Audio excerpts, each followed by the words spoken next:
পুরুষের কষ্ট ও ত্যাগ কেউ বোঝে না। পুরুষ কাঁদে না, তাই সবাই ভাবে তার কোনো কষ্ট নেই। ছেলেরা কষ্ট পায় কিন্তু প্রকাশ করে না, কারণ সমাজ শেখায় তুমি শক্ত হও। একটা পুরুষ দিনের পর দিন ভাঙে, তবু পরিবারের সামনে ভাঙে না। পুরুষের ব্যথা নীরব, কেবল সেই জানে তার ভিতরের যুদ্ধ। যারা শুধু রুটি রুজির জন্য বাইরে যায়, তারা কখনো ভালোবাসার দাবি করে না। বাবা কখনো বলে না আমারও কষ্ট হয়, কারণ তার কষ্ট বলার সুযোগ নেই। পুরুষের ভালোবাসা পরীক্ষিত হয় তার ত্যাগে, তার মুখের কথা নয়। একজন পুরুষ তখনই প্রশংসিত হয় যখন সে ব্যর্থ না হয়ে সফল হয়। আমি আছি না, এই কথাটা ছেলেটা শুধু একবারই বলে, তারপর সারা জীবন দায়িত্ব নেয়। পুরুষ যখন কাঁদে তখন বুঝে নিও সে সব হারিয়ে ফেলেছে। একজন বাবা তার ছেলেমেয়ের জন্য নিজের স্বপ্নগুলো কুরবানি দেয়। পুরুষরা যুদ্ধ করে, কখনো সমাজের বিরুদ্ধে, কখনো নিজের ভিতরের দানবের বিরুদ্ধে। পুরুষের চোখের জল দেখার কেউ থাকে না, তাই সে ভিতরে ভিতরে মরে। নিজের স্বপ্ন পুড়িয়ে সংসারের আলো জ্বালায় যে তাকেই স্বামী বলে। একজন পুরুষ কেবল তখনই আরাম পায় যখন তার পরিবার নিরাপদে ঘুমায়। পরিবারের কষ্ট বোঝার মতো কেউ থাকলে সে আর এত কঠিন হতো না। পুরুষদের কখনো কৃতজ্ঞতা চাওয়া উচিত নয়, কারণ তারা শুধু দায়িত্বই পালন করে যায়।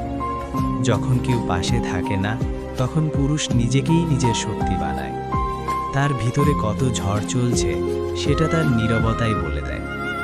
পুরুষরা সবচেয়ে বেশি ভালোবাসে, কিন্তু তা কখনো ভাষায় প্রকাশ করে না। একজন পুরুষ সবার মুখে হাসি রাখার চেষ্টা করে, নিজের কষ্টটা গোপন করে। পুরুষের জীবন যেন এক নীরব যুদ্ধক্ষেত্র, সম্মান, দায়িত্ব আর ত্যাগের যুদ্ধ। তার হাতে যতটা গিফট, মনে ততটাই খালি। পুরুষরা কাঁদতে জানে না, জানলেও সমাজে কাঁদতে পারে না। তার হাসির পেছনে লুকিয়ে থাকে হাজারটা ভাঙা স্বপ্ন। মা বাবা ভালো থাকুক, এই চিন্তায় শত ঝড়েও হাল ধরে একজন ছেলে। ছেলেরা ভাঙে, গড়ে ওঠে, আবার ভাঙে, তবুও দায়িত্ব ফেলে দেয় না। পুরুষেরা সমাজের নায়ক নয়, নিঃশব্দ যোদ্ধা। একজন পুরুষের সবচেয়ে বড় প্রশংসা, তুমি আমার পাশে ছিলে।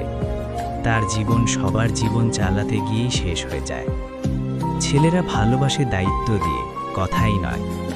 পুরুষের ভালোবাসা বোঝা যায় তার ত্যাগে, তার না বলা কথায়। কষ্টে পুরুষরা আরও শক্ত হয়, দুর্বল নয়। একজন পুরুষকে যখন কেউ বোঝে না, তখন সে নিজেকে বোঝে। কেউ প্রশ্ন করে না তুমিও কি কষ্টে আছো। একজন পুরুষ কখনো ছুটি চায় না, সে শুধু দায়িত্ব পালন করে। তার জীবনের সবচেয়ে বড় বিজয় তার প্রিয় মানুষগুলোর মুখে হাসে। পুরুষ কখনোই নিজের কষ্টের গল্প লেখে না, সে শুধু বাস্তবতা করে। যখন পুরুষ কাঁদে, তখন পৃথিবী কিছু হারায়।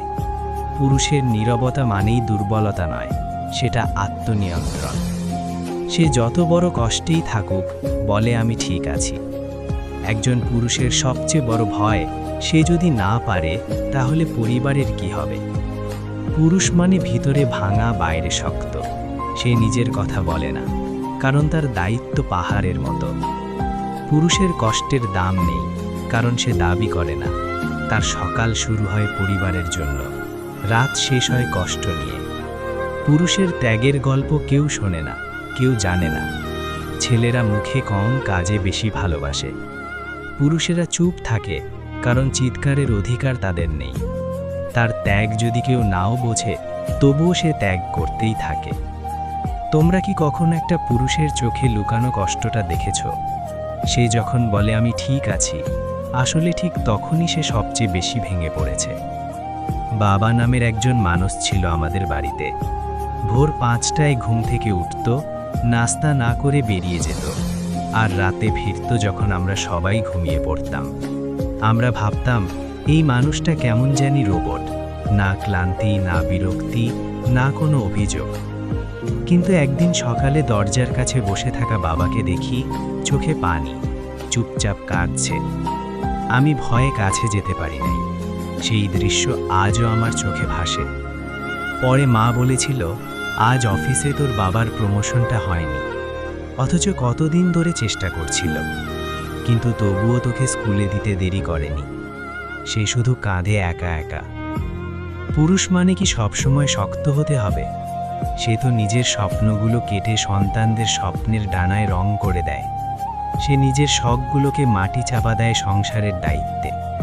সে নিজের চোখের জলকে গিলে ফেলে, কারণ তার কাঁদার অধিকার নেই। জানি তোমরা অনেকেই বলবে, সবাই তো কষ্ট করে। হ্যাঁ করে, কিন্তু একজন পুরুষের কষ্টের গলা কেউ শোনে না। তার চোখের জল, লজ্জা, তার দুর্বলতা, ব্যর্থতা, তার আর্তনাদ, নীরবতা কেউ জানে না। আর যদি কোনো একটা ছেলেকে কাঁদতে দেখো, তাকে বলো, ভাই কাঁদো, তুমি তো মানুষ, পাথর নয়। তোমার পাশে যে মানুষটা দিনের পর দিন চুপচাপ যুদ্ধ করে যাচ্ছে, তাকে আজ একটা প্রশ্ন করো, তুমি কেমন আছো? হয়তো সে হেসে বলবে, ভালো আছি, কিন্তু তার চোখ বলবে, আমি অনেক দিন ধরে ভালো নেই। যারা নিয়মিত মাসুদ রানা ব্লগ চ্যানেলের ভিডিও দেখেন, তাদের প্রতি অফুরন্ত কৃতজ্ঞতা।